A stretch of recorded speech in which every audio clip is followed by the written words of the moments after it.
ভারতীয় আগ্রাসনের বিরুদ্ধে সাতক্ষীরার শ্যামনগরে সম্প্রীতি র্যালি করেছে উপজেলা বিএনপি ও অঙ্গ সংগঠনের নেতাকর্মীরা।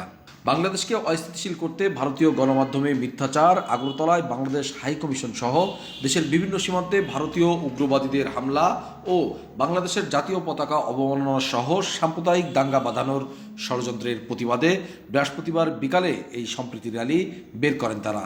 এতে নেতৃত্ব দেন যুক্তরাজ্য বিএনপির স্বনির্ভর বিষয়ক সম্পাদক ডক্টর মনিরুজ্জামান মনির। শ্যামনগর উপজেলা কৃষক দলের কার্যালয়ের সামনে থেকে মিছিলটি বের হয়ে উপজেলা সদরের প্রধান সড়ক প্রদক্ষিণ করে পুনরায় একই স্থানে এসে শেষ হয়। পরে সেখানে এক সমাবেশে বিএনপি নেতা মনিরুজ্জামান মনির বলেন, বাংলাদেশের জনগণ ভারত বিরোধী নয়।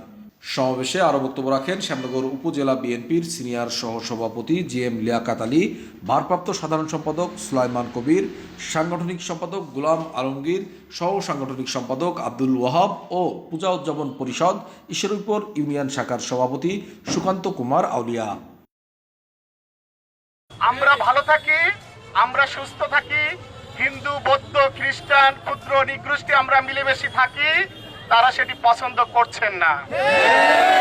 বাংলাদেশের জন্মলগ্ন থেকে আজ অবধি তারা বারবার চক্রান্ত করেছে বাংলাদেশকে দাবিয়ে রাখার জন্য।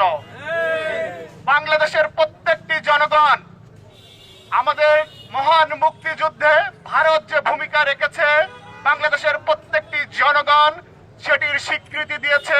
স্বীকৃতি স্বরূপ বাংলাদেশের জনগণ সেই কৃতজ্ঞতা সবসময় জানিয়ে এসেছে। অপরদিকে বাংলাদেশকে তাদের পায়ের নিচে পদদলিত করে রেখে বাংলাদেশের স্বার্থ জলাঞ্জলি যারা দিতে পারে তাদেরকে বারবার বাংলাদেশের রাষ্ট্রীয় ক্ষমতায় পুনর্বাসন করে বাংলাদেশকে চুষে খাওয়ার যে নীল নকশা এবং চক্রান্ত 1971 থেকে আজ অবধি সেটি চলমান।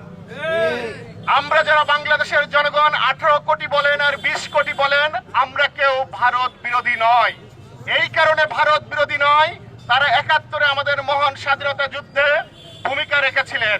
আমরা এই কারণে ভারত বিরোধী নয় যে তারা আমাদের সবচেয়ে বৃহত্তম প্রতিবেশী। আপনি চাইলে আপনার বন্ধু পরিবর্তন করতে পারবেন, আপনার পরিচিত মানুষকে পরিবর্তন করতে পারবেন, কিন্তু আপনার প্রতিবেশীকে পরিবর্তন করতে পারবেন না।